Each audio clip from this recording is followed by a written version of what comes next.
Et voici Léa, 14 ans, cette Marseillaise a obtenu la meilleure note de l'académie. Au bac, 19,1 en série S. Plus belle la vie, 15 ans de succès et ça continue, nous avons pu visiter les studios aujourd'hui. Et enfin les festivals, reportage à Marseille avant le Delta Festival, à Perne avant Rhinophéroc et à Aubagne pour les Nuits Flamenca. 19.10, c'est la meilleure moyenne de l'Académie d'Aix-Marseille série scientifique que Léa, à tout juste 14 ans, vient d'obtenir ce matin à l'annonce des résultats du baccalauréat. Une consécration pour cette jeune élève qui voit ses efforts récompensés. Quand j'ai vu sur le panneau que j'avais le baccalauréat mention très bien, la pression a été relâchée. Et après, quand j'ai reçu mon bulletin de notes, j'ai littéralement sauté de joie. C'était incroyable. Plus de 19 de moyenne, je m'y attendais vraiment pas. Depuis que je suis très jeune, j'ai beaucoup de facilité en mathématiques et en physique. J'ai sauté mes 3 classes au primaire, donc à partir de la 6e, j'ai été habituée à travailler, à évoluer dans un environnement avec des élèves qui avaient 3 ans de plus que moi, donc j'ai appris à faire avec et maintenant ça ne me dérange plus. Une grande fierté évidemment pour sa maman qui suit de près son parcours scolaire peu commun. Ça fait plaisir, je crois qu'on ne réalise pas encore. Là, on est sur le coup de la découverte des notes pour l'instant, mais finalement, ça s'est fait sans qu'on s'en rende trop compte. Léa a toujours eu des facilités depuis qu'elle est toute petite. Et en fait, c'est les instituteurs qui nous convoquaient au fur et à mesure des années en primaire. Au bout de 15 jours à l'école, à la rentrée, on nous convoquait et on nous disait Léa, elle peut sauter une classe là parce qu'elle s'ennuie. Et donc, du coup, ça s'est fait très naturellement, en fait. Et puis, d'un autre côté, j'espérais qu'elle obtienne ces notes-là parce que, elle a toujours travaillé, elle a toujours été assidue. C'est les notes qu'elle a eues dans l'année. Donc, pour moi, c'était pas si étonnant que ça. Passionnée de mathématiques, Léa souhaiterait dès l'année prochaine se lancer dans des études fondamentales en la matière et peut-être un jour parvenir à devenir chercheur.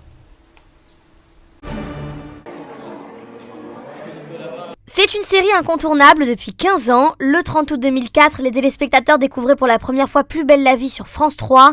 15 ans après, la série a toujours autant de succès. À cette occasion, les équipes de production de Plus belle la vie ont organisé une journée pour les fans.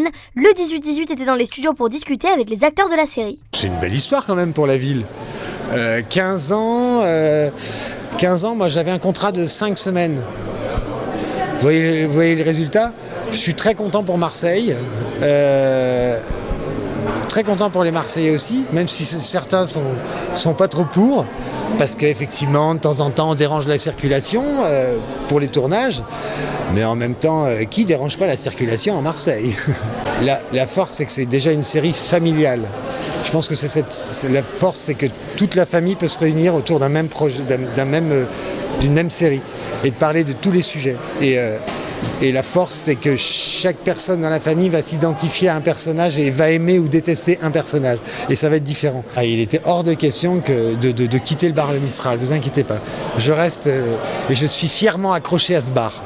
Au zinc, comme on dit. C'est de traiter des sujets d'actualité, mais c'est aussi de vraiment offrir à chaque personne française ou même belge du coup, parce qu'on francophone en tout cas, l'opportunité d'avoir un personnage fictif qui vit la même chose qu'eux au même moment.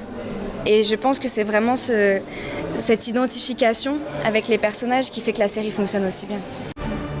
C'est le rendez-vous étudiant le plus festif de la région. Ce week-end, le Delta Festival revient sur les plages du Prado à Marseille. Pour ses 5 ans, le Delta a préparé une édition inédite avec 2 jours de fête et d'animation et une programmation musicale urbaine et électronique. Il y a pratiquement tout qui a été revu et à la hausse. L'année dernière, on avait donc une main stage et une scène plage. Aujourd'hui, la scène plage est aussi grosse que la main stage et notre main stage fait 2 fois la scène de l'année dernière. Donc on peut dire qu'on a carrément doublé en termes de volume. Comme à notre habitude en fait, on a toujours une début d'après-midi, milieu d'après-midi, une partie un peu urbaine. Alors là-dedans, sur le week-end, vous avez Moi la Squale, Kikessa, Jazzy Baz, des artistes qui cartonnent carrément en ce moment. Et après aussi, on a une partie un peu plus commerciale et un peu plus pas techno, mais tech house, on va dire, avec du Bob Sinclair, du Bon Entendeur, du Synapson, voilà. Et après ça se termine en techno avec des super gros artistes. Notamment on va accueillir le live exceptionnel de Waracles avec un orchestre philharmonique qui va monter sur scène. L'autre nouveauté de cette année, ce sont les villages. 6 espaces sont prévus pour permettre aux festivaliers de profiter un maximum de l'expérience. Et côté animation, ça va secouer avec une toute nouvelle attraction. Cette année, les nouveautés, donc on a encore agrandi la plateforme aquatique par exemple. Donc c'est tous les modules, les toboggans, les jeux de saut dans l'eau. Donc c'est une nouveauté. On a évidemment en tête d'affiche cette année le saut à élastique. Donc ça c'est la grosse nouveauté du Delta cette année. C'est une grue en gros à 60 mètres de haut. Donc on imagine un immeuble de 12-13 étages. Et tu as la possibilité de monter en nacelle à 55 mètres de haut et de sauter à partir de là. Voilà. Rendez-vous donc samedi dès midi sur les plages du Prado pour la 5e édition du Delta Festival. Jusqu'où iront les bénévoles du Rhinophéroc ? Le festival situé à Pernes, qui a déjà accueilli Louis Bertignac, Pete Doherty ou encore Bernard Lavilliers, entame sa 8e année avec ce soir le groupe Chaka Ponk, forcément un tournant pour l'organisation. On doit accueillir des semi-remorques, 3 semi-remorques, des tourbus, et il y a environ entre 50 et 52 personnes à accueillir. Alors ça ouvre beaucoup de portes, mais ce qui veut dire que l'année prochaine, il va falloir faire encore mieux.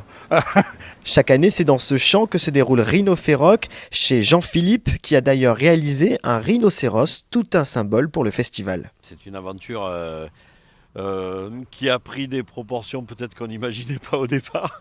La première année, c'était le petit festival avec une scène sur une remorque de camion. Bon, là, on en est maintenant à quelque chose de beaucoup plus important avec une scène monstrueuse, 300 mètres carrés. J'ai fait il y a quelques années ce rhinocéros et ça a donné l'idée à l'équipe d'appeler le festival Rhinophéroc. On est en train de fabriquer avec Méga une structure, en fait c'est le toit de la buvette, et le rhinocéros va être perché là-bas en haut, à 5 mètres de haut, et il va cracher des flammes, la nouveauté de cette année. Et à quelques heures du grand lancement, les 200 bénévoles s'activent. Tout doit être prêt ce soir. C'est vraiment une véritable fourmilière. Donc voilà, et puis là on les gâte pour midi, on est en train de leur préparer leur repas. C'est vraiment notre richesse en fait, pour le bénévole, ils sont là, c'est indispensable, tout comme moi je suis également bénévole, donc voilà, il n'y a pas de problème. Moi personnellement c'est carrément à l'opposé de ce que je fais habituellement. Et c'est génial quoi. Et bon, comme j'adore la musique, c'est super quoi. L'état d'esprit est très bon, on a tous travaillé d'arrache-pied pour que ça soit prêt. Voilà, la difficulté au début des premières années, jusqu'à l'année dernière, c'était de se faire prendre au sérieux. Et avec tous les échos, tous les retours des festivaliers, ça monte jusque Paris. Et bien sûr, les boîtes de prod ne sont pas bêtes, ils se renseignent sur le Rhinophéroc. Ils savent qu'on est sérieux, tout ce qu'ils demandent, ils l'ont. Enfin bon. Tout est mis en place pour les satisfaire au mieux. Ce soir, le groupe Chaka Ponk enflammera la scène du Rhinophéroc. Demain, ce sera au tour de 4 Centuries et Kyo. 9000 spectateurs sont attendus à Pernes ce week-end.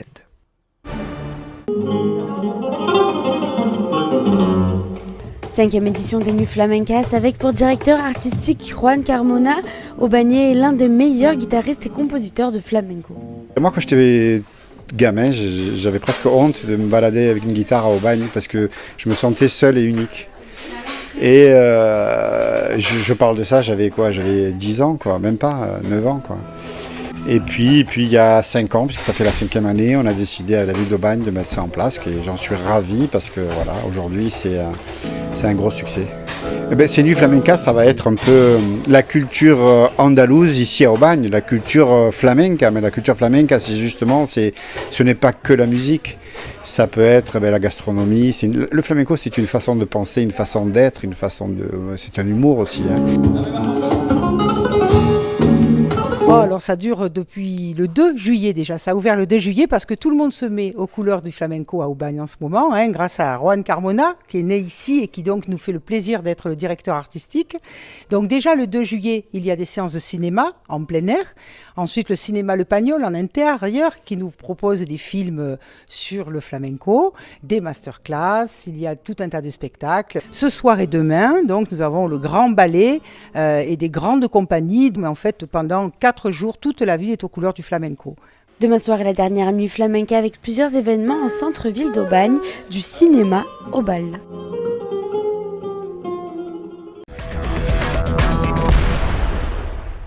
Rien de nouveau sous le soleil provençal, encore de fortes chaleurs et un grand soleil évidemment matin comme après-midi en ce samedi 6 juillet. Quant aux températures, elles sont un peu fraîches dans les Alpes de Haute-Provence, 12 à Digne, 14 à Manosque, 16 à Avignon, 19 à Marseille, 20 à Arles. Et l'après-midi, ça cartonne avec 35 à Digne et à Manosque, 36 à Avignon, un peu plus frais sur le littoral, 31 à Marseille, 32 à Toulon, mais quand même 37 degrés à Fréjus, température maximale. Samedi 6 juillet, c'est la Sainte-Mariette.